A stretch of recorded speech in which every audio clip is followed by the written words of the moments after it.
살려주세요.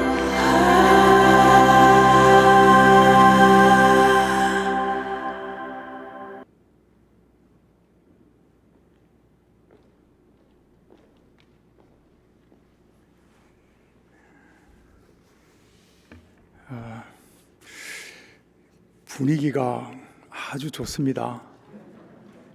여러분도 그렇게 생각하십니까? 예, 우리 한번 다 같이 저를 따라서 손가락 검지를 한번 세워보시기 바랍니다. 분위기가 너무 좋아서 제가 분위기를 좀 바꾸려고 그래요. 자, 옆 사람하고 사랑의 컨택을 한번 해보겠는데요.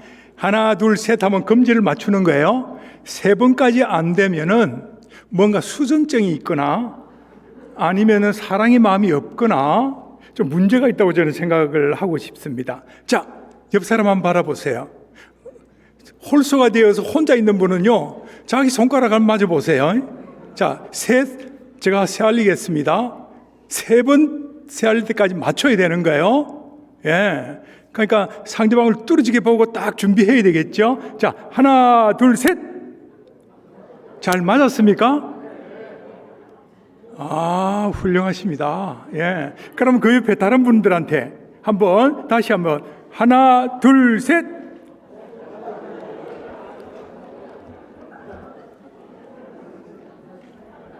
잘 되십니까? 예, 훌륭하십니다. 예.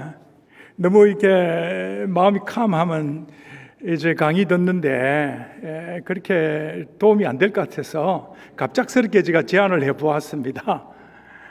아까 목사님께서 기도해 주셨는데 정말 공감이 되고 제가 그런 기도를 하고 싶었는데 대신해 주셨기 때문에 생략을 하도록 하겠습니다. 혹시 하나님의 은혜가 있어가지고 졸음이 온다든지 그러면 그냥 주무시면 되고요. 또 그분이 찾아오셔서 마음이 뒤숭숭하다면 뛰쳐나가셔도 됩니다. 편하게 하시면 됩니다. 자, 오늘 이 시간은 주제 강의 시간인데 지붕을 뚫는 사람들의 믿음이다 라는 주제입니다. 제가 이 주제를 받고 굉장히 기뻤습니다. 굉장히 기뻤어요. 왜냐하면은 성경에 있는 많은 얘기 중에서 이 중풍병자 사건이 의미하는 바가 매우 크고요. 더 정확하게 말하면은 주님이 원하시는 믿음이 이런 믿음이다 하고 딱 집어서 말씀해 주시는 게 바로 중풍병자 사건이에요. 자, 이게 네 사람이 등장하게 되죠, 그죠? 예, 그래서 이런 믿음을 가져야 된다라는 것이죠. 예, 장애는 질병이 아니기 때문에 평생 가지고 가는 고통이요, 아픔입니다. 자, 여러분 장애 아이들 보면서 치유하고 싶지요? 고쳐주고 싶다. 그렇지요? 예. 아니면은 그 마음 속에 성령께서 내주하셔서 그 아이들을 보면서 가족이 변화되는 이런 구원의 은혜가 임했으면 좋겠다. 이런 마음도 있을 거 아니에요. 그렇지요? 예. 그것이 바로 네 사람의 믿음이다라는 것이지요. 그래서 지붕을 뚫는 믿음, 이것이 어떤 믿음인가 오늘 살펴보도록 하겠습니다. 넘어갔나요? 오케이. 이렇게 놓으니까 세로가 되네. 이렇게 하면 가로가 되죠. 맞나요? 안 되는구나. 네. 제가 1년에 한 번씩 중요한 실수를 합니다. 그날이 오늘입니다. 플레이로 하면 되지 않을까요? 지금 네? 슬라이드 모드가 아니라서. 아, 그래요? 예, 한번. 예. 슬라이드 모드로? 오케이. 예, 좋습니다. 이번에 이렇게, 예. 장르이 벌써 다르세요. 예. 참 훌륭하십니다. 예. 가만히 있어. 잠시만요. 예.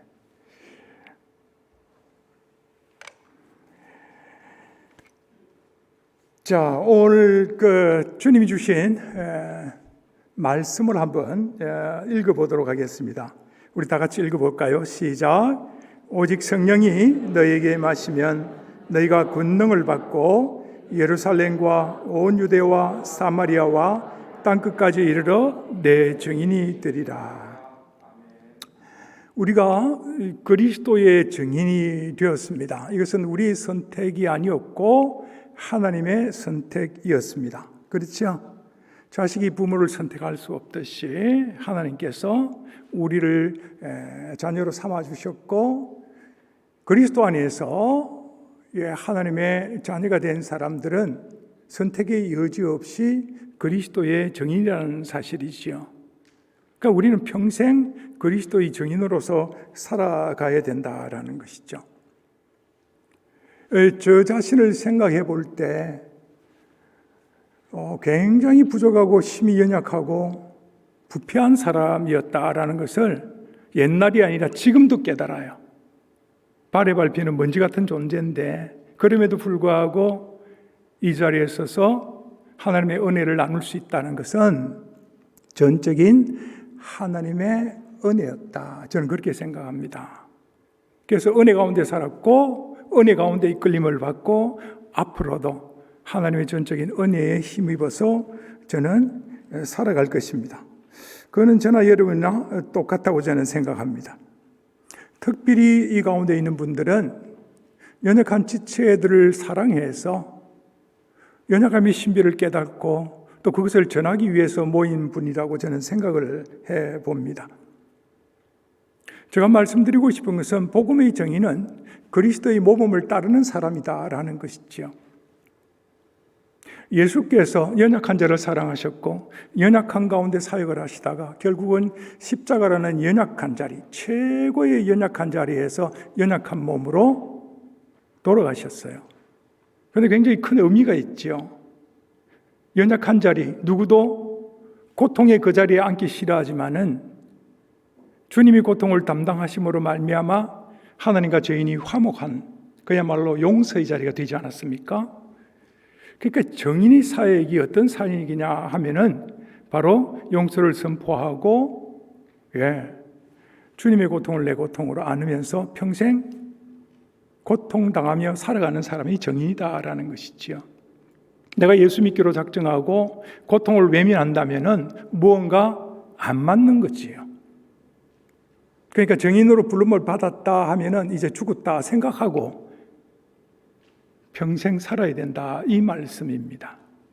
아마 여러분 그렇게 생각하시라고 저는 생각을 해봅니다. 지난날 한국교회는 성도들이 물론 교회가 그랬지만 사도성을 외면했습니다. 사도성이 뭐냐 그러면은 사도들처럼 나가서 복음을 전하는 것이지요. 한국교회가 좀 이따가 말씀을 드리겠지만은 장애인 사역을 잘한 것이 아니라고 저는 생각해요. 지난 기독교 장애인 선교 역사를 보면은 이 세 가지로 저는 압축해서 설명하고 싶습니다. 무기력했고, 무능력했고, 무관심했다라는 것이지요.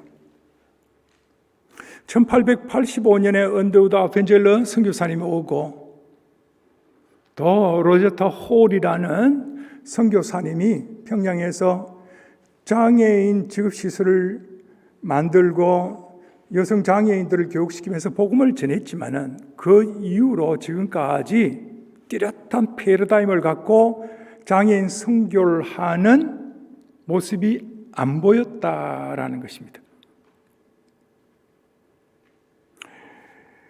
선교라는 게 참 쉽지 않다라는 건 잘 알고 있어요. 여러분 선교라는 의미부터 알고 계십니까? 왜 장애인 전도라고 말 안 하고 장애인 선교라고 말합니까? 제가 갑자기 생각나서 여러분들한테 좀 말씀을 드리는 거예요. 언어와 습관과 특징이 다른 사람, 쉽게 말하면은 그 사람들에게 전도하는 걸 선교라고 그러죠. 발달 장애인이 그렇다라는 것입니다. 선교는 여러분 잘 아시는 대로 적당히 해서도 안 되는 것이고 그야말로 목성근 이런 각오와 결단을 가지고 해야 되는 게 바로 선교라고 생각합니다. 발달장애인 선교가 얼마나 힘들고 어렵습니까? 바로 이러한 부분들, 한번 기억하면 참 좋겠다 그런 생각을 해봅니다. 지난 한국교회가 특별히 발달장애인과 관련해서는 무언가 이루어놓은 것들이 별로 없었어요. 한국교회는 기현상이 일어났습니다. 교회가 폭발적으로 성령의 은혜 가운데 성장했을 때 그때 이상한 현상이 있었다라는 거예요. 제가 이렇게 역사를 좀 얘기하고자 하는 것은 여러분들이 장애인 선교에 대한 의식을 가지려면은 지난 역사를 이해해야지 현재와 앞으로 미래의 역사를 바르게 이어갈 수 있다는 논리입니다. 역사 인식이 없이는 미래를 발전적으로 가져갈 수가 없어요. 자, 한국교회가 성장할 때 기현상이 뭐냐 그러면은 장애인들이 교회 밖에 나갔다라는 것입니다. 왜 그랬을까요? 교회 안에서 그들을 바르게 대해주지 않았기 때문에 그래요. 존중해 주지 않았고 그들이 맞는 이런 예배 환경과 또 프로그램을 마련해 주지 않았기 때문에 다 나가서 그들의 영적 권리를 찾기 위해서 교회를 세운 거예요.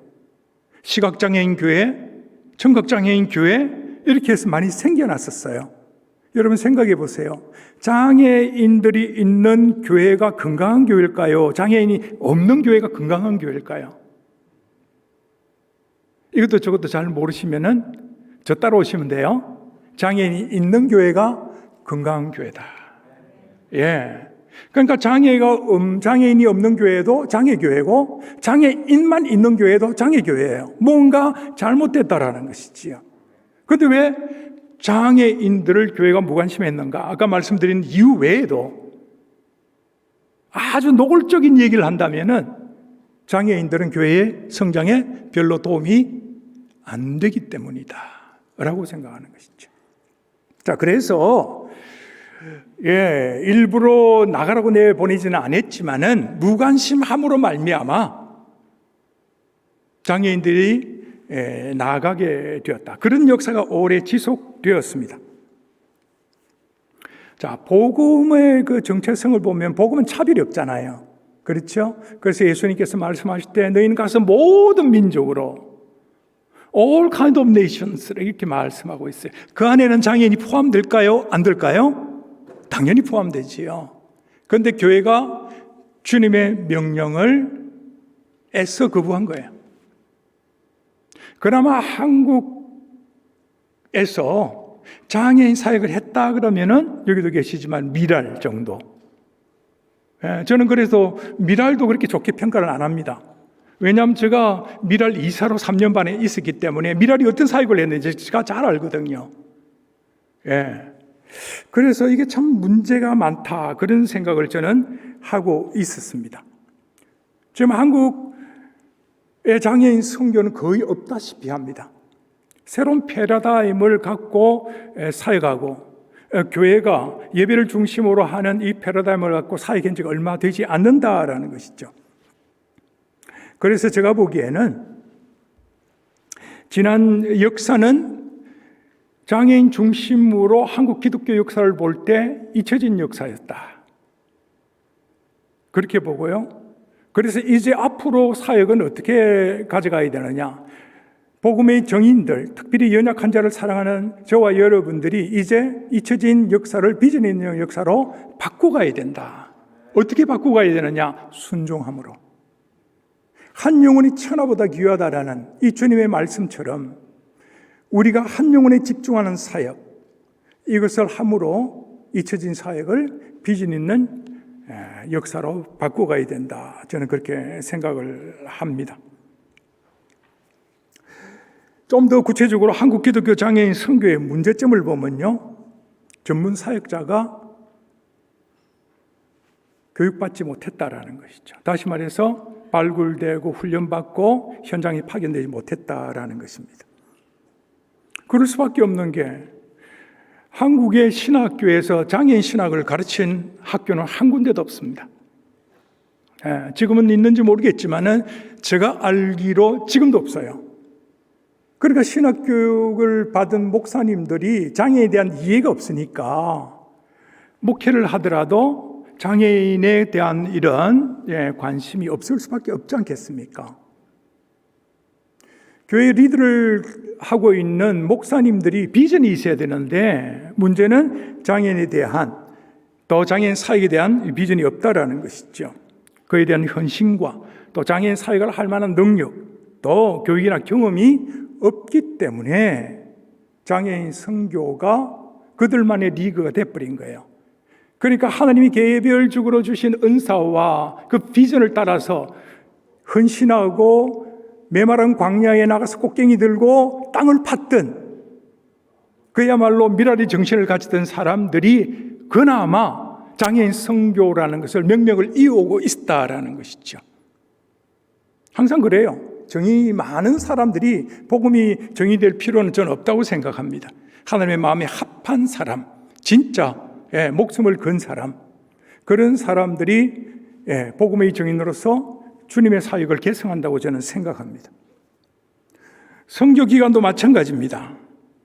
선교 기간도 오랜 시절 선교를 하다 보니까 교회가 선교 지원을 안 한 거예요. 그러니까 이제 어떻게 해야 됩니까? 타협할 수밖에 없는 것이죠. 그래서 이제 한국 안에서는 장애인 선교를 하는 사람들이 많이 복지로 전환되었습니다. 그것도 정부 복지로. 왜 그랬을까요? 정부에서는 안정적인 돈을 지원해 주니까 타협해버린 것이지요. 그래서 선교는 유명무실하게 되어버리고 정부 복지 체계로 다 돌아간 게 지난 기독교 역사 속에서 볼 수 있다라는 것이죠. 개교회는 어떻습니까? 아까 말씀드린 대로 개교회는 성장 중심의 정책을 쓰다 보니까 별 도움이 되지 않는 장애인들에게 무관심했습니다. 그리고 하느님 나라의 중심으로 선교를 한다지만 개교회의 중심의 성장 정책을 펴왔던 게 사실입니다. 내 교회가 중요하다. 하느님의 교회가 중요한 게 아니라 내 교회가 중요하다라는 것이죠. 그래서 전문 선교 기관과 교회가 협력하는 것이 별로 없었어요. 이게 이제 문제점으로 있었죠. 그러니까 당연히 교회가 선교 전략을 세우기도 힘들고 장애인 사역을 하는 이런 부분도 굉장히 힘들었고 비체계적이고 비효율적으로 주먹구구식으로 필요한 대로 해온 거예요. 그래서 아까 말씀드린 것은 굉장히 장애인 선교와 관련해 볼 때는 무관심했고 무능력했고 무기력했다 이렇게 제가 판단하는 것입니다. 가장 큰 문제는 뭐냐? 지도자의 문제예요. 지도자가 장애인 선교에 대한 이러한 가치를 보편적 가치로 가져가야 되는데 은사 받은 사람만 또 그의 비전이 있는 사람만 하는 것으로 생각했다라는 것이죠. 그래서 이게 문제였다라고 생각하는 것이죠.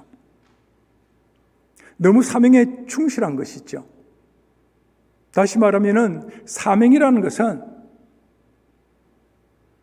일반적으로 사역의 목표를 말하는 거예요. 복음을 전한다라고 했을 때 이것을 사명이라고 해요.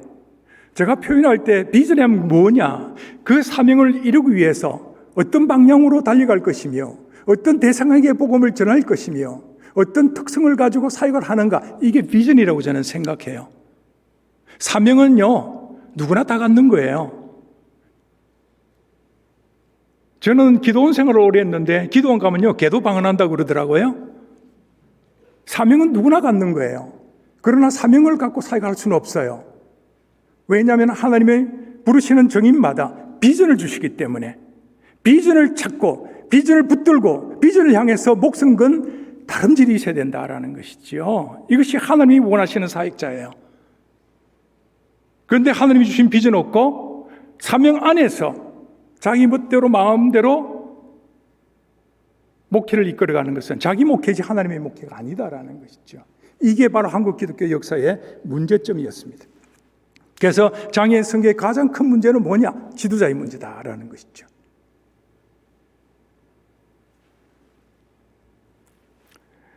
여러분 장애인 사회 가면서 한계점을 아마 경험할 거예요. 오래 하면 오래 한 대로, 또 처음 하면 처음 한 대로 여러 가지 한계를 경험하게 됩니다. 장애인 사회를 어떻게 해야 되지? 또 오래 한 분들은 여러 가지 이유가 있지만 가장 큰 이유로 너무나 힘들고 애들은 변화가 안 되니까 야, 이 사역을 계속 해야 되는가? 이런 궁금증을 가지고 있는 거예요. 그러다가 소리 없는 구호를 스스로 외치기 시작합니다. 내가 언제 떠나지? 어디로 떠나지? 이런 소리 없는 구호를 외치기 시작한다라는 거예요. 그리고 한편으로는 성령께서 여기 있어야 돼.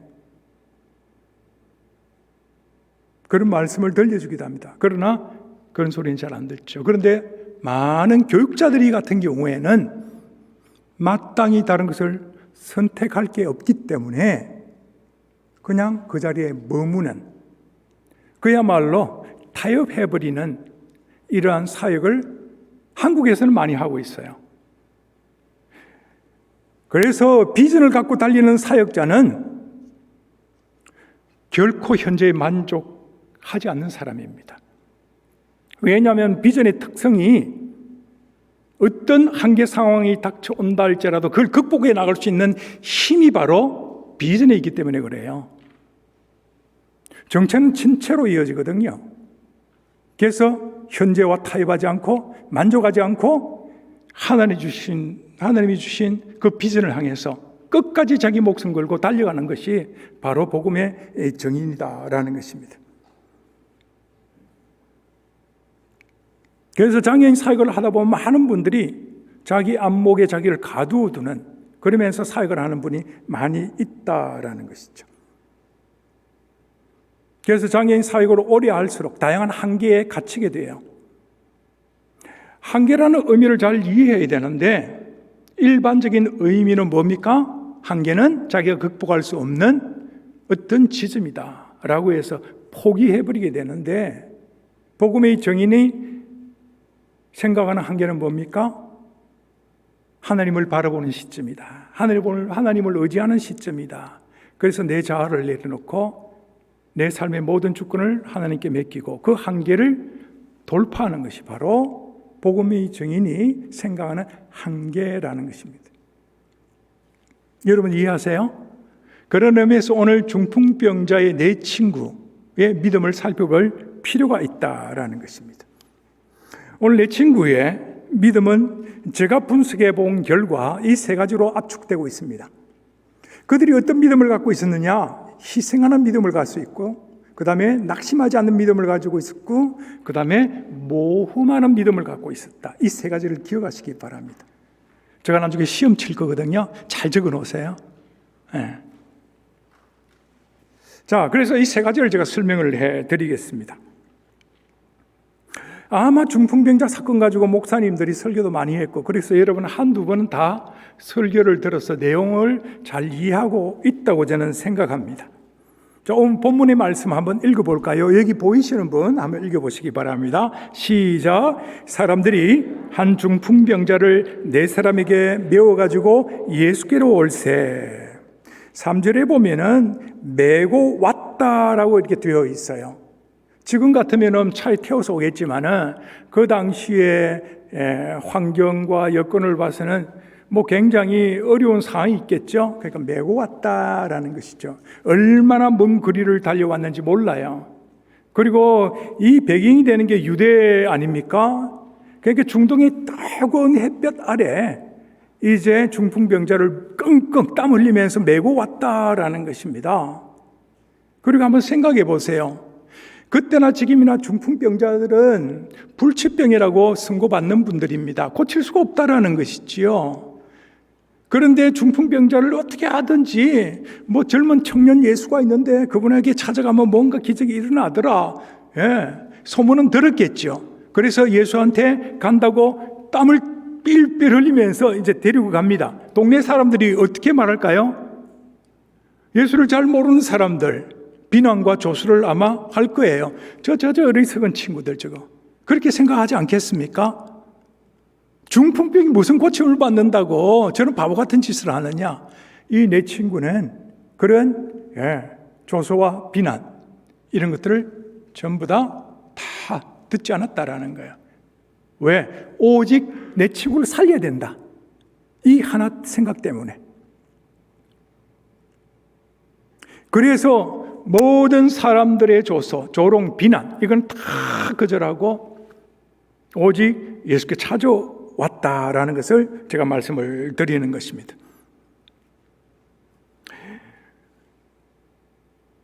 내 친구가 모든 비난과 조소를 다 뒤로 하고 중풍병이 아니 중풍장애죠, 그런 말로. 그 친구를 예수께 데려온 요인이 하나 있다면 뭐겠습니까? 제가 보기에서는 참 사랑이 있었다라는 것이죠. 성경 어디 봐도 대가를 받았다라는 게 없어요. 모든 대가를 생각하지 아니하고 어떤 수고도 아끼지 아니하고 어떤 비난과 조소도 뒤로 하면서 오직 하나, 이 친구를 어떻게든 살려야 되겠다라는 참된 사랑이 모든 고통을 이기고 예수께 데려왔다라는 것입니다. 여러분, 제가 글을 적어놨는데 사역을 하다 보면은 꼭 이렇게까지 해야 되나? 이렇게 질문할 수 있어요. 네. 어떻게 해야 됩니까? 그렇게 해야 됩니다.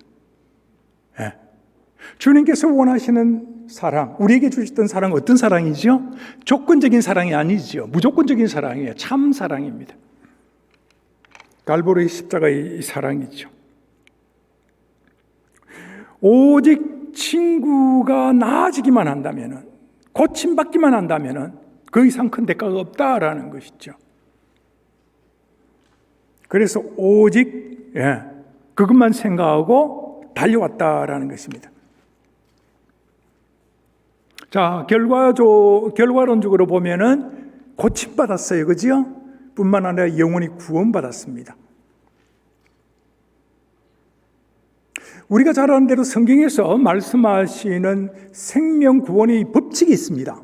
히브리서에 나와 있는데요. 어떤 생명을 구한다.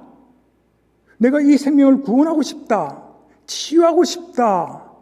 라고 생각한다면 이 원칙, 이 법칙을 꼭 기억하고 있어야 됩니다. 그게 뭡니까? 피 흘림이 없은 적 죄사함이 없다라는 거예요. 다시 말해서 생명 구원의 법칙은 누군가 대신 죽어줘야 된다라는 것이지요. 여러분들에게 맡겨진 귀한 영혼들, 그것들을 살리기 위해서는 여러분 대신 죽어야 된다라는 것입니다. 이게 하나님의 법칙이라는 거예요. 그래서 내 사람이 목숨 걸고 한 건 아니지만은 거의 그러시피 하는 모든 희생의 대가를 치르면서 메고 왔다라는 것이지요. 그래서 주님께서는 그들의 믿음을 보시고 중풍병자를 치유하셨다라는 것입니다. 성경에 보면은 이 구원이라는 용어를 두 가지로 분리해서 사용합니다. 어떤 때는 육신의 구원만 얘기할 때 소제인이라는 말도 쓰고요. 또 소테리아는 말도 써요. 구분해서 써요. 그러니까 무슨 말이냐면은 영혼과 육신을 구원할 때는 따로따로 할 수도 있다라는 것이지요. 그런데 이 본문에서는 주님께서 이 중풍병자 사건을 놓고 보면 영혼과 육신을 다 구원하는 전인적인 구원을 하고 있다라는 것을 보게 됩니다. 이 참 사랑의 능력이 바로 전인 구원으로 이루어진다라는 것입니다. 여러분, 어떤 구원을 받기를 원하세요? 잘 모르세요? 그럼 제가 퀴즈를 한번 내볼까요? 자, 이 강의 끝나고 나면 문 열고 탁 나가면요, 1달러하고 100달러 떨어져 있어요. 어느 거 주실래요? 두 개 다 주셔야 되겠죠? 이 전인 구원이 필요한 거예요. 그렇지요? 예. 이 전인 구원을 받아야 되는 거예요, 우리가. 예. 하나님에 대한 우리의 참 사랑을 제가 좀 얘기하려고 합니다. 하나님에 대한 참 사랑이 어떤 사랑인가? 이미 여러분 잘 깨닫고 계시지만은 제가 깨달은 사랑이에요. 제가 옛날에 목회자가 되기 전에 왜 하나님께서는 사람을 만들어서 이렇게 고생시키냐 이런 생각을 해본 적이 있어요.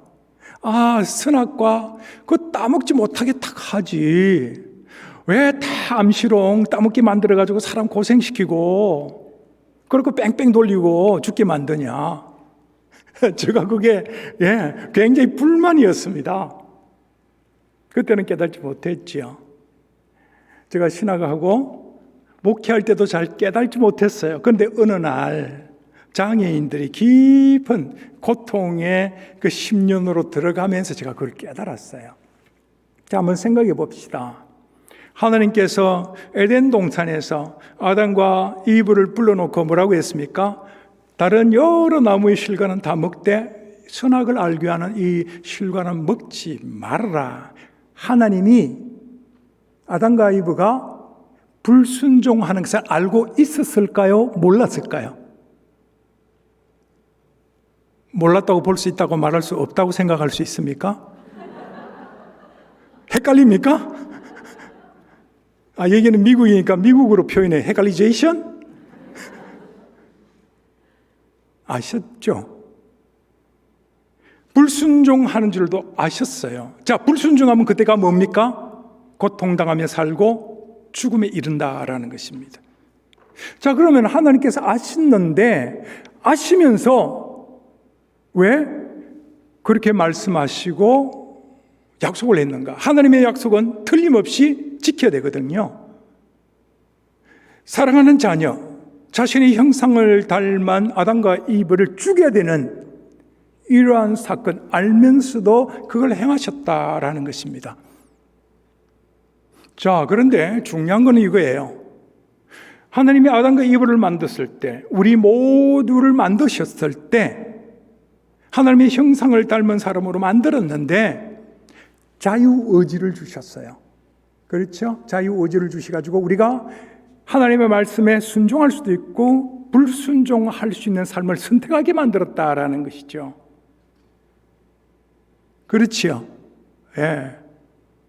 자, 그런데 하나님께서 우리를 로봇처럼 만들어서 불순종은 도저히 할 수 없고 무조건 순종할 수 있는 존재로 만들어야 되는데 불순종도 할 수 있는, 그것도 암시롱, 알면서 그렇게 자유의지를 주시가지고 불순종하게 만들었고 결국은 하나님 스스로 배반당한 고통을 겪고 또 자녀가 고통을 겪으며 살아가는 죽음에 이르는 그러한 아픔을 겪을 것을 예상하면서도 불구하고 왜 사람을 자유의지를 줘서 만들었냐?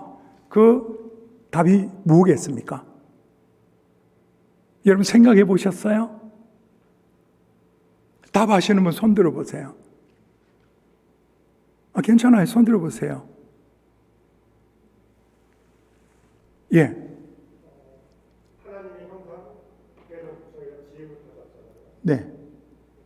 그게 답인 것 같습니다. 그래요? 우리가 부모님을 닮아서 99점입니다. 근데 1점이 안 돼서 100점이 안 된. 제가 깨달은 건 뭐냐 그러면은 하나님은 아담과 이브와 참 사랑의 교제를 나누고 싶었던 거예요. 참 사랑의 교제. 참 사랑의 교제라는 것은 자기 선택을 불순종할 수 있고 미우면 등 돌릴 수도 있고 그런 거죠. 그지요? 만약에 여러분 생각해 보세요. 로봇을 만들었다면은 참 사랑의 교제가 있을 수 있겠습니까? 없지요. 자아를 가진 존재로 만드는 이유는 하나님께서 우리와 참 사랑의 교제를 나누고 싶어서 그랬다라는 것이죠. 자, 그런데 제가 생각할 때는 하나님께서 참 사랑의 교제를 나누고 싶어서 자유의지를 주셨는데 인간은 그 자유의지를 가지고 하나님을 배반했고 하나님을 고통스럽게 했고 그렇게 했다라는 거예요. 제가 말씀드리고 싶은 이유는 뭐냐 그러면은 이거예요.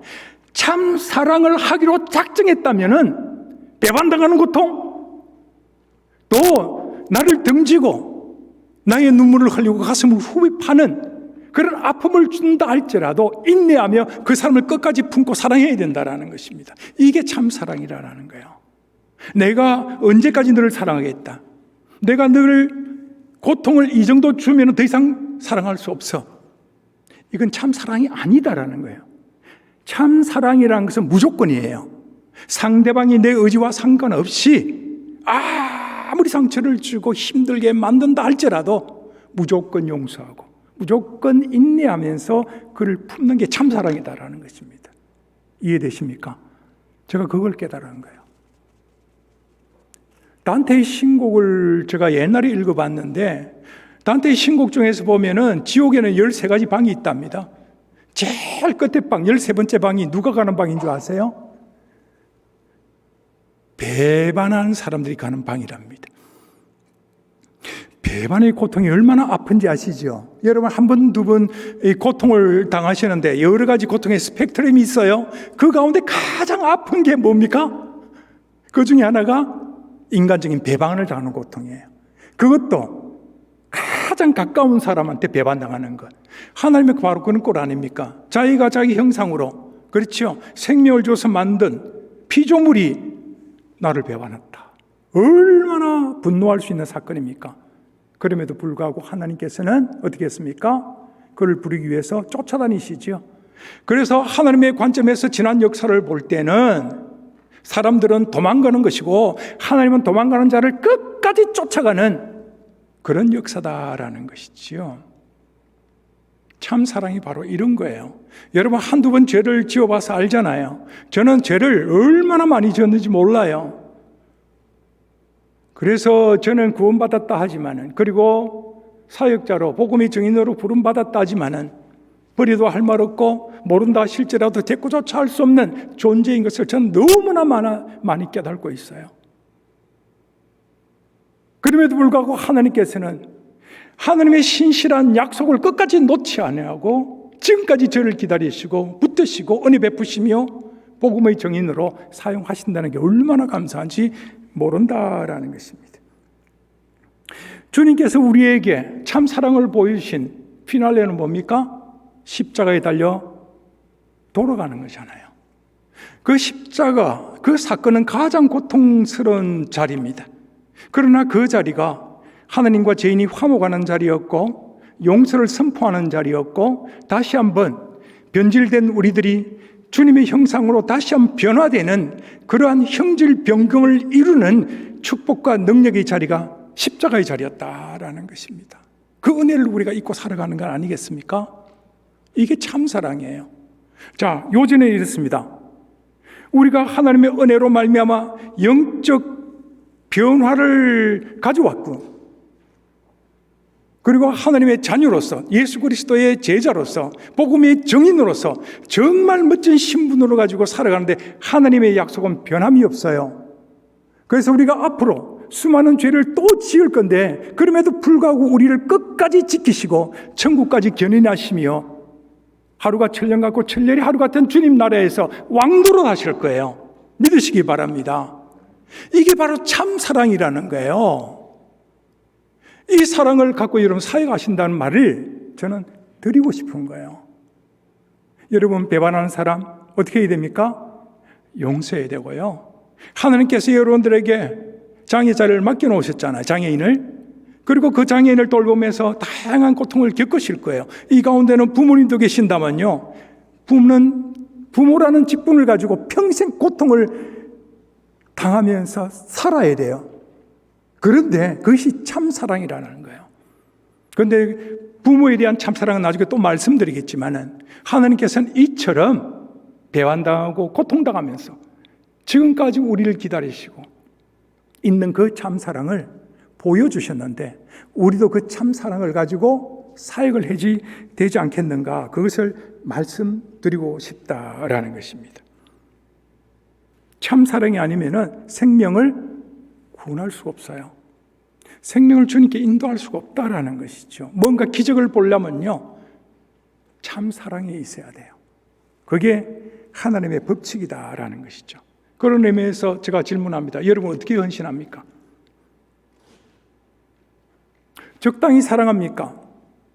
내가 할 수 있는 만큼만 사랑합니까? 아니면 내가 할 수 없지만은 주님이 말씀하시니까, 하나님께서 나에게 참사랑을 주셨으니까 그 은혜를 힘입어서 오늘도 죽음을 각오하고 너무나 피곤하고 힘들고 지치지만은 그 고통의 자리에 앉겠습니다 결단하고 사역하시는지 한번 생각해 보라라는 거예요. 주님께서 12제자를 부르셨습니다. 기분 좋았겠죠? 그렇잖아요. 생각해 보세요. 베드로 같은 경우는 정말로 산골짜기에, 저도 그 갈릴리 가봤지만은 별 볼 일 없는, 아무도 알아주지 않는 그 산골짜기에 어부였었어요. 그런 사람이 갑자기 예수의 제자가 되고 그것도 수석제가 대자가 되니까 얼마나 기분이 좋았겠습니까? 그런데 예수님께서 말씀하십니다. 누구든지 나를 따라오고 그러거든. 뭐라고 그랬습니까? 자기를 부인하고 자기 십자가를 지고 나를 쫓을 것이니라. 자기를 부인하라고 그랬습니다. 이 자기 부인이 뭡니까? 내라고 할 수 있는, 자기라고 할 수 있는 이런 자아를 내려놓고 나를 쫓으라라는 것이죠. 여러분, 자아를 내려놓기가 쉽습니까? 저는 지금까지 훈련받고 있어요. 자아를 내려놓기가 쉽질 않아요. 세상에는 물질 가치가 많이 있잖아요. 욕심을 갖고 바라볼 수밖에 없고요. 내 자신을 내가 지켜야 된다는 이런 시험적인 생각, 마귀적인 생각이 하루도 끊일 날이 없습니다. 내 자신을 내가 너무 사랑하는 이 자아를 어떻게 내려놓느냐라는 거예요. 10년 전, 20년 전만 하더라도 우리가 욕심을 한 70까지, 100까지만 내렸다면 지금 70까지, 100까지 가지고는 살아갈 수가 없는 시대예요. 옛날 100세 지나기 가지고 지금 살 수 있습니까? 아니요. 그렇죠? 예. 요전에 인터넷이 발달되어 있잖아요. 소달구지 옛날에 타고 다녔다면 지금 소달구지 타고 만족할 수 있습니까? 절대 그럴 수 없습니다. 점점 시대는 우리의 욕심을 흔들어 놓기에 너무 많은 것으로 가득 차 있고요. 자아를 내놓기 쉽지 않다라는 거예요. 다른 사람이 벤츠를 타는데 현대, 지금 이런 말하면 어쩔지 모르겠지만 값싼 차를 타고 다니면 자존심이 상한다, 자기 존재감이 떨어진다, 이렇게 생각되지 않겠습니까? 자아를 내려놓고 가기가 어렵다라는 것이죠. 그래서 주님은 그럼에도 불구하고 자기를 부인하고 나를 쫓으라 그랬어요. 더 심하게 말하면 십자가를 지라고 그랬습니다. 죽으라라는 거예요. 하나님께서 부르실 때는 와서 죽으라고 명하신다. 이렇게 말씀드리고 싶은 것이죠.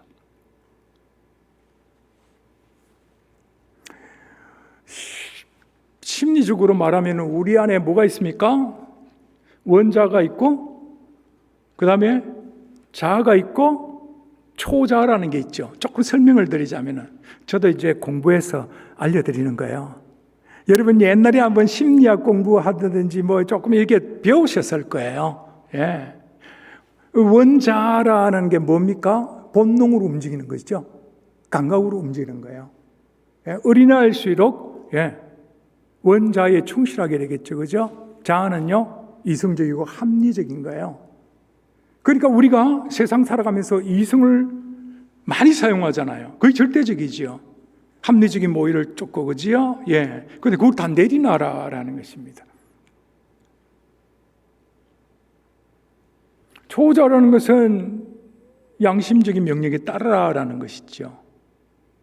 그런데 성숙한 분들은 그렇게 갈 수도 있어요. 그런데 우리는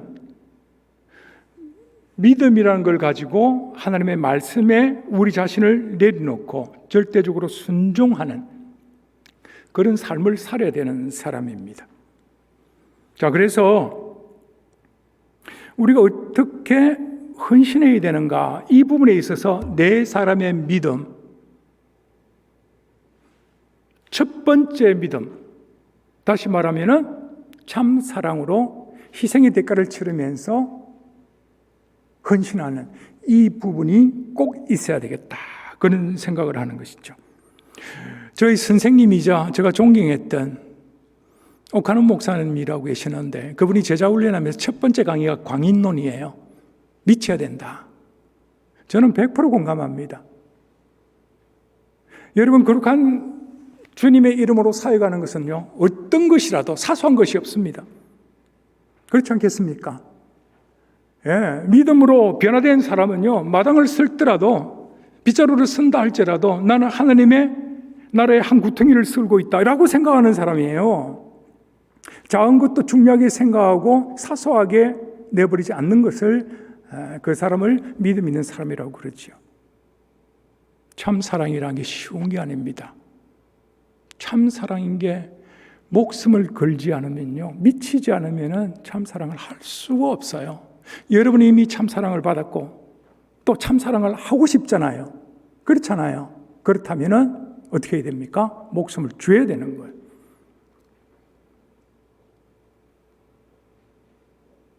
건강한 가정, 두 기둥을 떠받치고 있는 것은 사랑과 순종의 기둥이라고 생각합니다.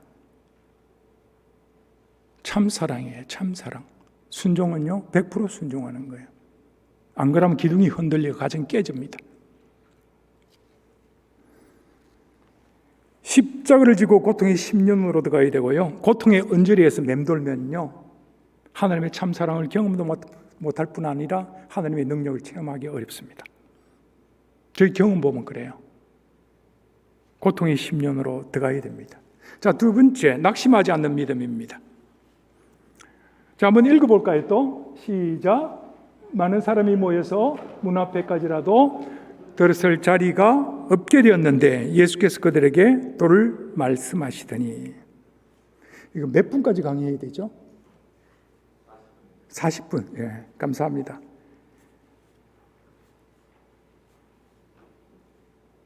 복음 사역을 하다 보면요, 특히 장애인 사역을 하다 보면은 위기가 찾아옵니다. 다양한 스펙트럼의 위기가 찾아옵니다. 마귀들은 우리를 가만히로 보지 않습니다. 예, 말씀에 순종해서 가만히 따라가는 사람으로 보지 않는다는 거예요. 막 흔들어 놔요. 예, 여러분 잘 아시죠? 예수님이 사역을 시작할 때 마귀가 와서 시험한 거 아시죠? 어떤 시험하셨죠? 권력과 명예, 그지요? 돈. 세상 나라의 욕심과 관심으로 주님을 어리석게도 시험했습니다. 그분께서는 우리도 졸지도 아니하시고 주무시지도 아니하시면서 쫓아다니십니다. 그분이 누군지 알죠? 마귀님을 말하는 거예요. 아, 이런 말하면 안 되지. 그 새끼가 죽을 때까지 쫓아다닌다니까요. 너무 신기하기도 하고 어처구니가 없는 거예요. 아이, 웬만하면 지가 내가 누구라는 거 알 텐데, 그래서 다른 데 가든지 해야 되는데 죽을 때까지 쫓아다닌다 이 말이지요, 그놈이. 여러분, 마귀의 실체를 알고 마귀를 경험한 사람은요, 더 이상 두려워하지 않겠지만 경험하지 못한 사람은 아마 많이 두려울 거예요. 저는 치유사역, 은사사역을 하면서 너무나 많이 봤거든요. 예. 여러분, 깜빡 잘못하면 시험에 빠집니다. 깜빡 잘못하면요. 꼭 기억하시기 바랍니다. 자, 그런데 오늘 내 친구가 중풍병자를 데리고 이제 예수님이 계신 데까지 왔는데 보니까 발을 내디딜 수 없을 만큼 사람이 꽉 찼어요. 시험거리가 딱 생긴 거죠. 그죠? 자, 이런 상황 속에서 보통 사람이라면 다 돌아갔을 거예요. 에이, 다음을 기약하자. 이번만 떼냐? 하고 돌아갔을 거예요. 그죠? 그런데 이 친구들은 어떻게 했습니까? 낙심치 않고, 그죠? 예, 낙심치 않고, 이번에 쇼부를 보자. 죄송합니다. 쇼부가 아닙니다. 뭐죠, 이게? 어깨다라는 거예요. 뭔가 고쳐야 되겠다라는 거예요. 뭔가 이번 아니면 기회가 없다라고 생각해서 이제 어떻게 했습니까? 여러분 잘 아시는 대로 방법을 찾기 시작했습니다. 이 참 사랑이라는 게 바로 이런 것들이에요. 예. 한계 상황, 내가 도저히 할 수 없는, 앞뒤가 다 막히고 이러한 답답한 상황 속에서도 위로 본다라는 것이죠. 뚫린 하늘을 본다라는 거예요. 어쨌든 방법을 찾아내는 것. 그래서 한계를 극복하는 것이 이들의 믿음이었다라는 것입니다. 낙심하지 않았다라는 거예요. 마귀는 낙심을 줘요. 근데 성령께서는 소망을 주고 희망을 주지요. 자, 수많은 사람들이 습득할 수가 없었습니다. 이것처럼 여러분 사역하면서도 한계 상황이라는 게 딱 들어닥친다라는 거예요.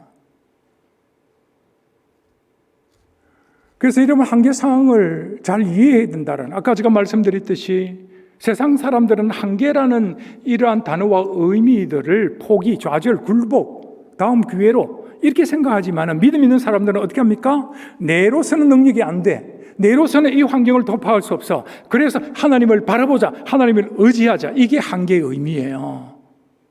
이해되시죠? 예. 비전을 가진 사람은 바로 이 상황을 돌파할 수 있다는 거예요. 왜? 자기 자아 의지를 앞세우는 사람은요, 절대 안 됩니다. 그런데 하나님의 비전을 받은 사람은 이 비전이 한계를 돌파하는 능력이 있고 지혜를 주고 힘을 주기 때문에 그래요. 그래서 제가 사역자들은 사명을 갖고 있으면은 그건 개나 소나 다 갖고 있는 거다. 비전을 가져야 된다. 그렇게 말씀을 드리는 거예요. 그것도 나의 비전이 아니라 누구의 비전? 하나님의 비전.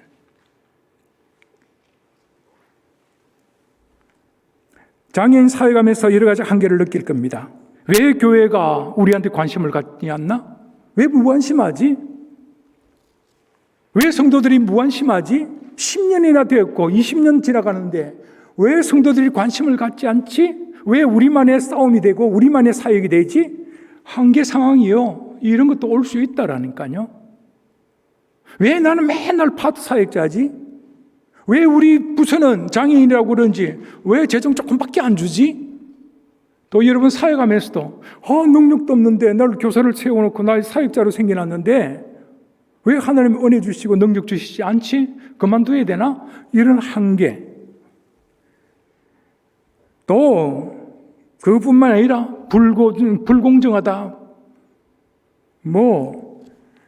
등등이 여러 가지 한계사항이 닥쳐올 수 있다라는 거예요.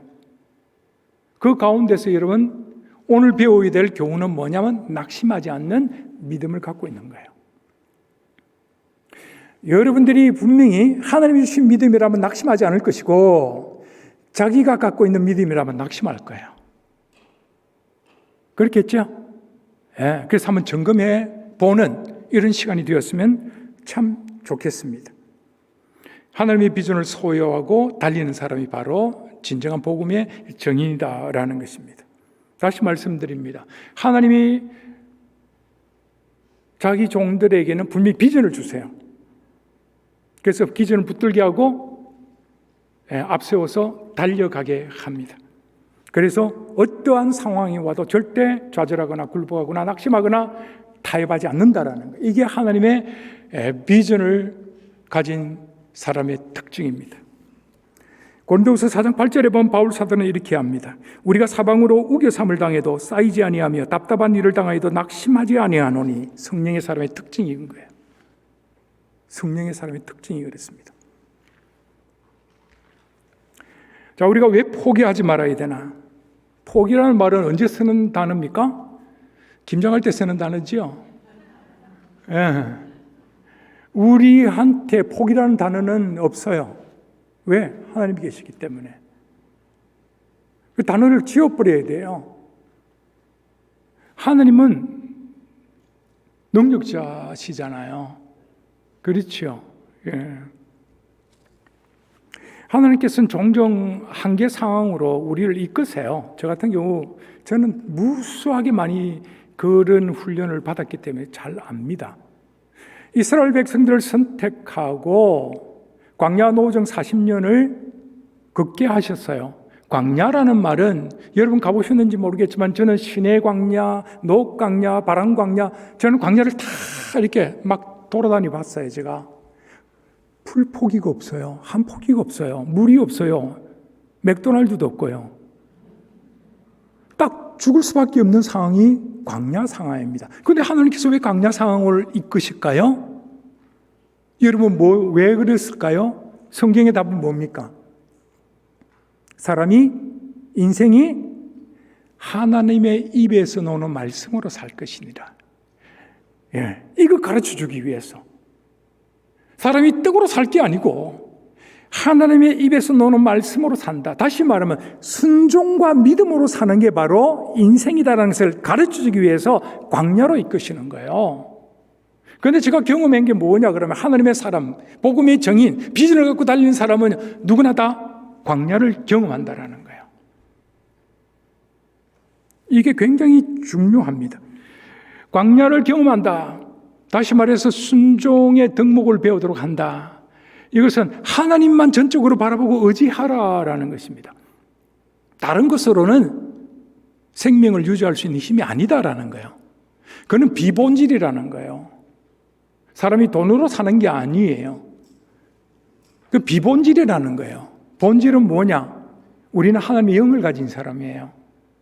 그러니까 하나님의 은혜로 살아가야 된다. 이 말씀입니다. 여러분 한번 생각해 보세요. 믿음의 선진들, 아브라함이나 모세나 다윗이나 모든 믿음의 선진들이 다 광야 훈련을 받은 사람이에요. 그러니까 광야 훈련을 받았다, 내가 한계 상황으로 내 몰림을 받았다라는 것은 하나님이 나를 기억하고 사랑하시고 부르신다라는 뜻입니다. 만약에 여러분들이 고통의 깊은 심령 가운데 빠져들지 않았다면은, 그리고 계속 평안하게 살고 그런 환경 속에 놓여 있다면은 좋아할 게 아니라 걱정이 됩니다. 무슨 말씀인지 아시겠습니까? 하나님은 항상 패러독스로 우리에게 다가오세요. 패러독스라는 것은 이론상으로는 맞는데 실질로는 다르게 말씀하시거나 행하는 게 바로 패러독스예요. 여러분 생각해 보세요. 이스라엘 백성들을 선택하고 젖과 꿀이 흐르는 땅으로 인도한다. 제가 가보니까요, 무슨 젖이고 무슨 꿀이고 전부 다 바위투성인데 패러독스예요. 하나님의 말씀하시는 하나님 나라, 하나님의 은혜, 하나님의 평안, 하나님의 생명, 이것은 그 영적인 거예요.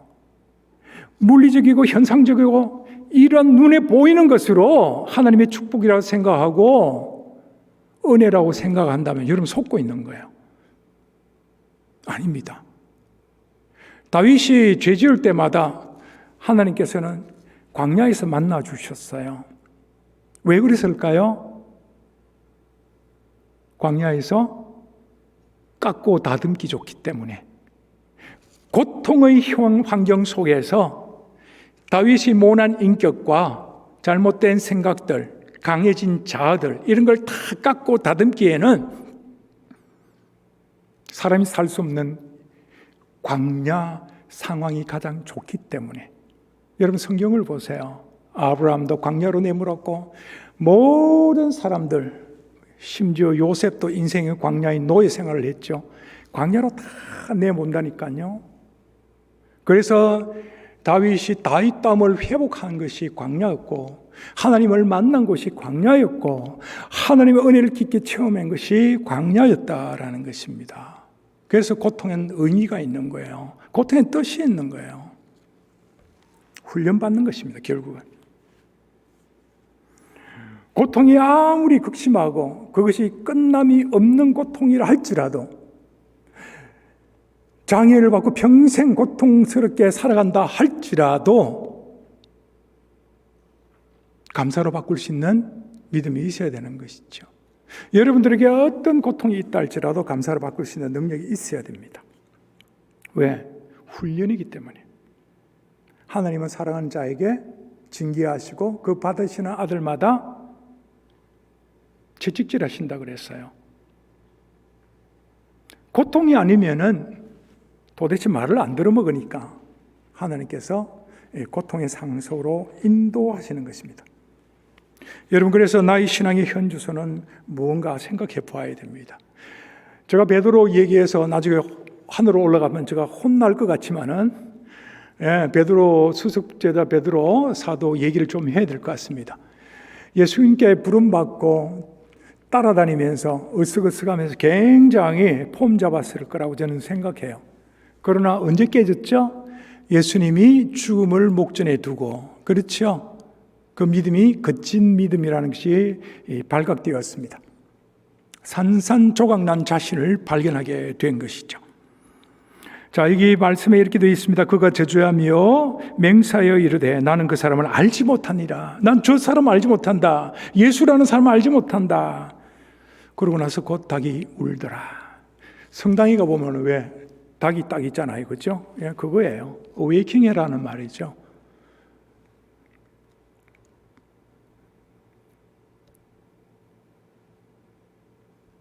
베드로는 가짜 믿음을 가졌던 거예요. 진짜 믿음을 갖고 변화되어서 그야말로 죽음의 자리에 기꺼이 앉겠다고 작정한 때가 언제입니까? 오순절 성령 이후로. 그러니까 무슨 말씀을 드리고 싶냐면요, 성령을 경험하지 않고 내주하시는 성령을 경험하지 않고는 가짜라고 봐야 된다. 성령을 경험해야 돼요. 성령의 인치심을 받아야 된다라는 것입니다. 그때 비로소 형질 변경이 이루어지고, 죄인이 의인이 되고 하나님의 형상을 회복하게 되는 것이다 라는 것입니다. 그래서 하나님께서는 잃어버린 하나님의 형상을 회복하기 위해서 늘 자기 자녀들을 고통의 현장으로 이끄십니다. 이게 전형적인 하나님의 수법이에요. 하나님의 수법입니다. 그래서 불순종하는 사람을 순종하는 사람으로 만들어 가신다라는 것이죠. 예수님께서 유대인의 그 종교 지도자들, 서기관과 바리새인들을 두고 뭐라고 말씀하셨습니까? 독사의 자식들, 휘칠한 무덤들, 지금 말하면 이 개새끼들아, 이렇게 표현하신 거예요. 그들을 놓고 믿음이 없다고 그랬어요. 천국 못 간다고 그랬어요. 그리고 자기를 따르는 많은 사람들에게 교훈한 게 바로 서기관들과 바리새인들의 의보다도 너희들이 낫지 않으면 결탄코 하나님 나라에 갈 수 없다고 그랬어요. 그 사람들은 굉장히 율법을 잘 지키는 사람이고 하나라도 잘못되면요 죽는 줄 아는 사람이었어요.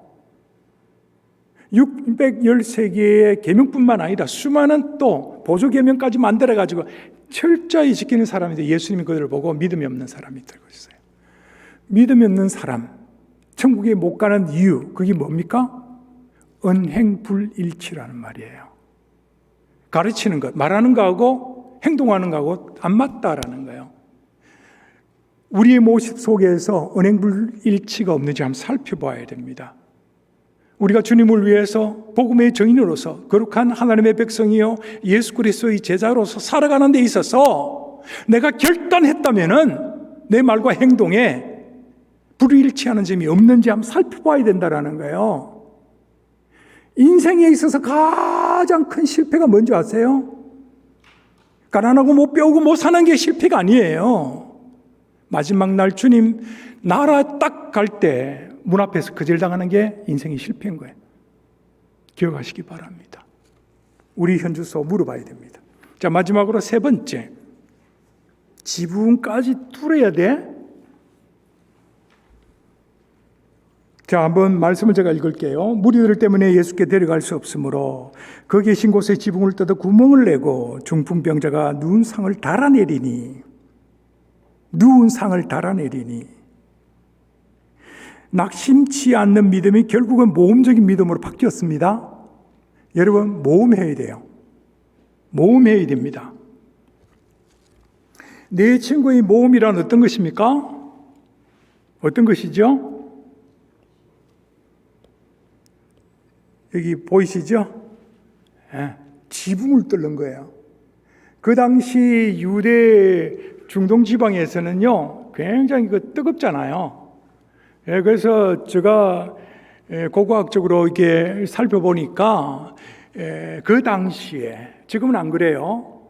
그 당시에 보면 지붕에 나무 가지를 얼기설기 이렇게 해놔놓고 거기 흙을 덮은 이러한 상태가 일반적인 가정의 지붕이었어요. 자, 한번 생각해 봅시다. 자, 집안에 예수님이 계시고 그들이 지붕에서 가지를 걷어낸다면은 어떤 상황이 벌어질까 한번 생각해 보세요. 흙이 어디로 떨어집니까? 누구의 머리 위로?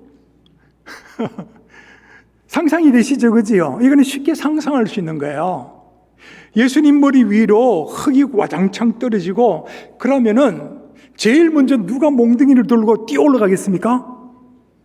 여기는 뭐 너무 쉽게 대답할 수 있어요. 그죠? 성격 급한 사람. 성격 급한 사람 누굽니까?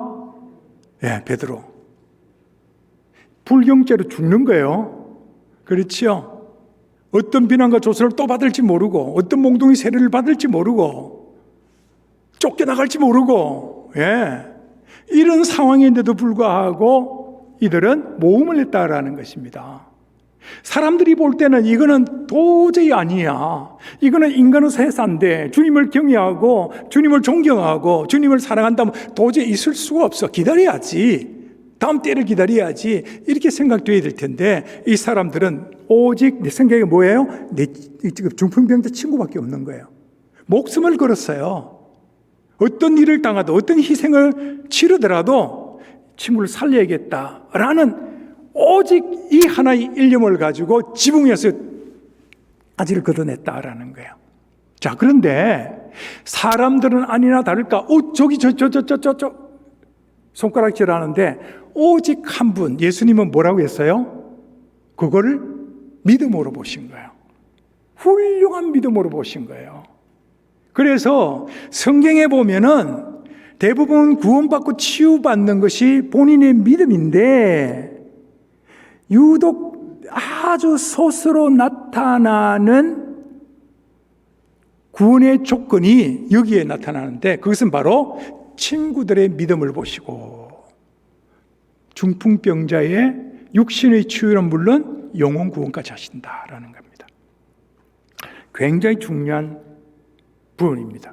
우리 장애인 사역에 있어서는 장애인들이 스스로 이렇게 표현하고 또 하나님을 찾고 의지하고 이러한 영적 감각이 있는 애들도 있지만은 대다수가 없을 수 있어요. 그리고 중증일수록 인지는 물론 영적인 감각이 발달이 안 돼 있을 수 있다라는 거예요. 그렇죠. 그래서 제가 세례 구원론 이거 강의할 때는 이런 부분을 제가 신학적으로 풀어서 설명해 드리지만은 자, 이럴 때 대부분 어떻게 하는가? 어린 아이들처럼 부모의 믿음으로 이렇게 구원한다는 게 일반적인 보수 신학의 해석입니다. 뭐 그렇게 나쁘진 않는데 꼭 맞다고는 할 수는 없어요. 자, 아무튼 중요한 것은 제가 강조하고 싶은 건 뭐냐? 여러분들의 희생과 참사랑의 노력으로 여러분들의 믿음을 보시고 아이들을 구원한다라는 거예요. 기적을 일으키신다라는 것입니다. 대비해 본다면은. 그러니까 여러분들이 왜 참사랑을 가져야 되는가? 내가 왜 희생해야 되는가? 왜 고통의 10년 속에 들어가야 되는가? 그 답이 나온 것이죠. 그렇죠? 예. 그래서 적당히 해서 해야 될 사역도 없지만은 왜 주님처럼 십자가를 메고 고통의 10년 속으로 들어가야 되는가? 여러분들에게 맡기신 연약한 영혼들을 구원하기 위해서 여러분들의 믿음을 보시고 하나님 기적을 일으키신다는 그 사실을 믿으시기 바랍니다. 예. 그렇게 해야 되는 거예요. 그래서 목숨 건 사역을 해야 된다라는 것입니다. 목숨 걸지 않고 일어날 수 있는 일은 없습니다. 목숨 걸어야 됩니다. 작은 일이라도 큰 일로 여기고 아무리 사소한 일이라도 목숨을 걸고 사역을 해야 된다는 게 제 생각입니다. 그래서 사람들은 손가락질하지만 주님은 그것을 훌륭한 믿음으로 구원받을 믿음으로 보신다라는 것입니다. 여러분 생각해 보세요. 나는 모험을 하고 있는가? 모험을 하고 있는가? 모험하고 있습니까? 여러분 스스로 한번 자문하고 대답해 보세요. 나는 모험을 하고 있는가? 나는 모험을 하고 있는가? 예. 자가 살아있는 사람일수록 모험 못합니다. 왜? 자신을 지켜야 되기 때문에. 그래서 주님께서 자기를 부인하고 라는 말을 전제로 놓은 거예요. 자가 살아있는 사람은 절대로 십자가 질 수가 없습니다. 그렇잖아요. 목숨 건 모험을 하는 사람은요, 자기 자아를 완전히 내려놓는 사람이에요. 내 것을 내 것으로 주장하지 않고 이 목숨은 하나님께서 주신 것이다 라고 생각해서 자기를 부인하고 십자가 자리에 기꺼이 나가는 사람을 증인이라고 하는 것이죠. 복음의 증인. 죽음을 각오하지 않으면 그 어떤 일도 할 수가 없습니다. 그래서 십자가를 지고 나를 쫓을 것이니라 그렇게 말씀하신 거예요. 아까 제가 처음에 생명구원의 원칙을 말씀드렸습니다. 이것은 하나님의 정해진 법칙이고 예수 그리스도께서 모범을 보여주신 법칙이에요. 그게 바로 미랄의 법칙입니다.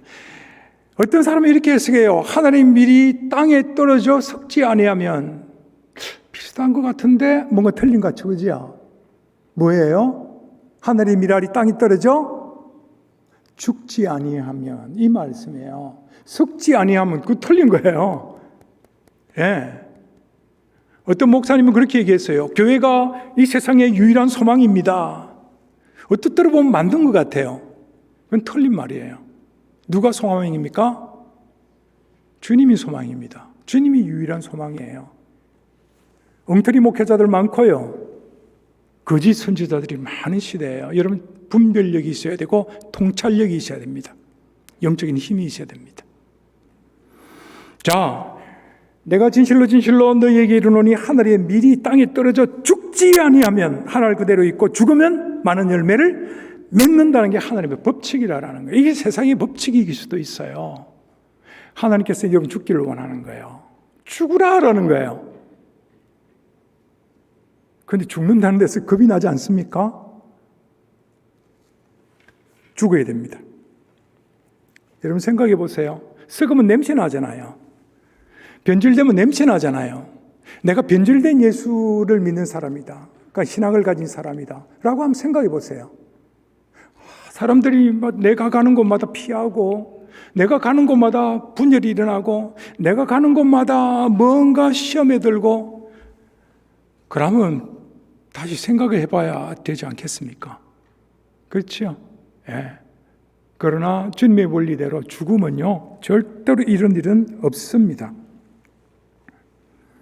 자, 예수님께서 저희들을 믿음으로 보시고 병자를 치유해 주셨는데 그 믿음은 죽음을 결단한 모험적인 믿음이었다라는 것을 기억하시기 바랍니다. 이것을 주님께서 보여주신 거예요, 사실은. 주님이 모범으로 보여주신 게 바로 모험적인 믿음을 우리한테 보여주셨어요. 한번 생각해 보십시다. 주님이 우리를 구원하시기 위하여 이 땅에 오시기 위해서 전제 조건으로 하신 것이 있어요. 뭡니까? 거룩한 보좌를 포기하는 거예요. 하나님의 영광스러운 모습을 포기하고 인간의 모습으로 온 거예요. 이사야 선지자가 말하는 예수 그리스도 메시아의 모습은 흠모할 모습이 없다고 그랬어요. 사람들은 멋진 예수 그리스도의 모습을 그리고 있지만은 이사야 선지자가 볼 때는 흠모할 모습이 없다. 저게 어떻게 인간이냐 할 정도로 엉망이었다라는 거예요. 그리고 그분의 삶이 어땠습니까? 하늘에서 땅으로 떨어지셨죠. 그렇죠. 우리를 올리기 위해서 땅이 떨어지셨습니다. 가장 작은 나라, 가장 작은 도시, 가장 낮은 말구유, 마지막에는 가장 낮은 십자가에서 돌아가시지 않습니까? 이게요, 성육신의 길이 비하의 길이었고 이게 모험의 여정이었었어요. 그렇지 않습니까? 여러분, 예수님은 죽기 위해서 오신 거예요. 그런데 우리가 살기 위해서 복음이 증인이 됐다 그러면 말이 안 되지 않습니까? 죽기로 작정한 사람인데 사역자들이 동계산하면 얼마나 이게 참 그렇습니까? 내 봉급이 얼마고 이러면 그 죽는 미랄이 아니라 썩는 미랄이죠. 그렇죠?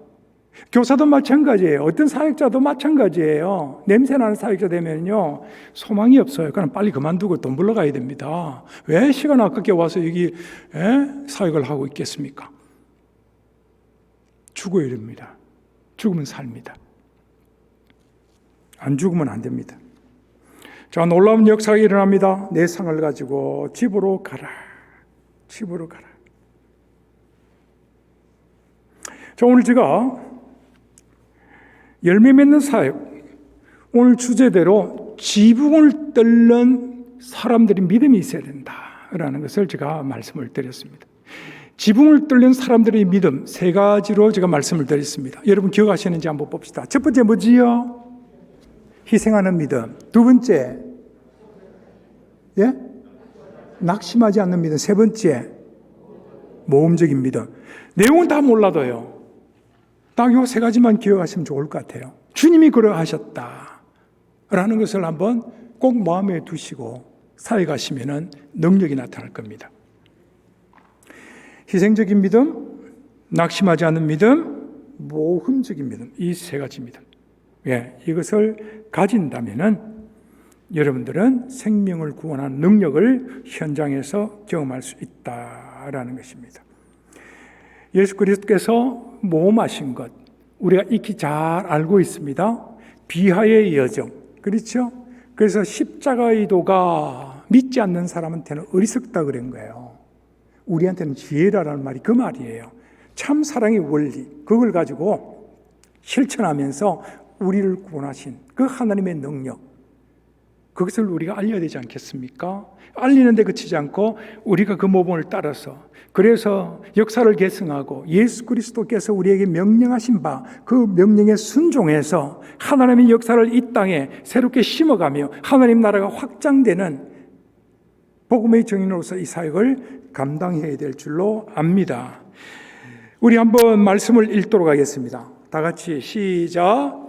보라, 내가 속히 오리니 내가 줄 상이 내게 있어 각 사람에게 그가 행한 대로 갚아주리라. 나는 알파요 오메가요 처음과 마지막이요 시작과 마침이라. 주님이 우리의 눈물을 닦으시며 또 우리의 수고한 대가를 상급으로 주신답니다. 상급으로 주신답니다. 얼마나 좋습니까? 저 제자 중에 성형외과 의사들이 많은데요. 뭐 치과 의사도 있고 그런데 성형외과 의사가 저한테 한번 얘기한 적이 있어요. 제가 와, 사진을 왜 걸어놨더라고요? 특히 여자분들 사진을 근데 지금 모르겠어요. 근데 이제 전혀 A, 비포, 애프터에 갔다고 해놨는데 전혀 모르겠어요. 그런데 성형외과 의대로 다 안 돼요. 탁 보면 안 돼요. 요거는 얼마짜리, 요거는 얼마짜리. 심지어는 어디 셌다는까지 다 안 돼요. 그거 왜 그렇습니까? 그러니까 하는 말이 원판불변의 법칙이 있습니다. 딱 그러더라고요. 하나님도 우리를 딱 보시면 대부분이 알아요. 이 사람이 어떤 사람이 대부분이 안다라니까요. 영안을 가진 사람도 대부분이 알고요. 하나님께서 우리에게 은혜 주신다면은, 또 은혜 주셨다면은 걱정할 필요가 없는 거예요. 천년이 하루가 없고 하루가 천년 같은 주님 나라에서 왕노릇하면서 영원토록 살 것을 믿으시기 바랍니다. 뿐만 아니라 우리가 생각할 수 없는 상급을 주신다라는 거예요. 그렇기 때문에 우리가 열심히 해야 되는 거예요. 상이 있다 그랬어요. 그치요? 근데 한국 사람들은 겸손해가지고 아이고 상은 무슨 상, 그냥 천국만 들어가고 해도 좋습니다. 아니요. 제가 옛날에 이천성 목사님 하늘산 기도원에 제가 청년 때 막 쫓아다니면서 말씀을 들은 때가 있는데 이천성 목사님이 하시는 말씀이 있더라고요. 천국 가면 끌끌끌끌 하고 다닌대요. 그게 무슨 말인가 보니까 아이고 세상에 있을 때 열심히 노력할 걸, 그 말이에요. 여러분들이 일한 대로 갚아줍니다. 믿으시기 바랍니다. 오늘 세 가지 믿음, 그 믿음을 가지고 불치병을 치유했다. 꼭 기억하시고요. 자, 이 시간 질문할 거 있으면 어떤 질문도 좋습니다. 질문하십시오. 제가 잘못 말한 거 있으면 비판하셔도 좋고요. 좋습니다. 시간이 이제 얼마 안 있기 때문에 제가 엉뚱한 질문일 수도 있는데 좋습니다. 요새 사는 게 너무 빨라지고 하니까 사람들이 스트레스 많이 쌓여서 그런지 아니면 또 태어날 때 브레인에 케미컬 언밸런스가 있는 건지 또 우울증이나 스트레스나 앵사이티 같은 그런 정신적인 병들이 많아요. 근데 겉으로 볼 때는 멀쩡하잖아요. 그래서 사고가 많이 생기는데 그런 것도 장애예요. 저희가 자라면서 바라온 거는 장애는 되게 그 피지컬 디스abili티를 많이 생각했어요. 근데 그게 지금 이 시대에는 장애라는 것을 그런 쪽에도 포함을 시키는 거예요. 그럼요. 여러분 생각해 보세요. 장애의 스펙트럼 범주가 굉장히 넓습니다. 그렇죠. 근데 제가 볼 때 장애에서도 여러 그 범주가 있는데 가장 저급한 장애가 피지컬리 장애예요. 피지컬 장애예요. 심각한 장애가 뭐라고 생각되십니까? 제가 볼 때는 정신적 장애.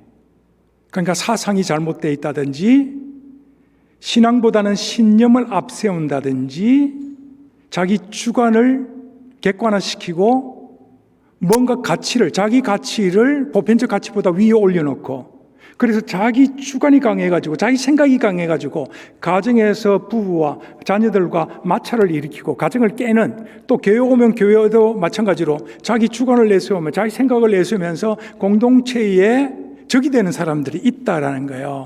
정신적 장애, 이데올로기 장애 심각합니다. 그보다 더 심한 장애가 뭔지 아세요? 인격 장애예요. 세상에 사던 버릇 그대로 교회에 와가지고 욕도 함부로 하고 물론 건달이 될 권리도 있고 그 사람을 존중해야 될 이런 가치도 있지만은 인격 장애 감당이 안 됩니다. 요즘 한국에서도 심각한 문제가 많이 있는데 젊은 애들이 노인들을 폭행하고 또 자녀들이 아버지 어머니를 죽이고 돈 안 준다, 용돈 안 준다 뭐 등등 이유로 이 인격이 손상된 거예요. 그러니까 제가 말씀드리고 싶은 것은 육신적 장애는 가장 저급한 장애고 그 위에 정신적 장애, 그 위에 인격 장애가 있다라는 거예요. 더 심각한 장애. 그런데 가장 심한 장애가 뭔지 아세요? 영적 장애예요. 예수 그리스도를 모르고 그 은혜를 모르고 사는 사람들. 자, 그래서 아까 말씀드린 대로 이 정신적인 장애 거의 굉장히 심각한 장애로 분류합니다. 제가 생각할 때는 의학적으로도 그렇게 정신적인 장애를 인정하고 분류하는 걸로 알고 있어요. 그래서 특히 자녀를 낳고 양육하는 부모님들 이 스트레스가 참 많죠, 그죠? 참 많습니다. 그래서 나중에 강의 때 제가 그런 걸 소개해 드리겠지만은, 말씀에 대한 답은 육신적 장애보다도 더 위험한 장애가 정신적 장애예요. 정신적 장애보다도 더 심각한 장애가 인격 장애예요. 인격 장애보다도 더 심각한, 고칠 수 없는 장애가 영적 장애다라는 거예요. 그렇게 제가 답하고 싶습니다. 수고 많이 하셨습니다. 40분 됐습니다. 자, 앞으로 11시까지 20분 쉬시고요. 이틀 동안 모든 강의는 여기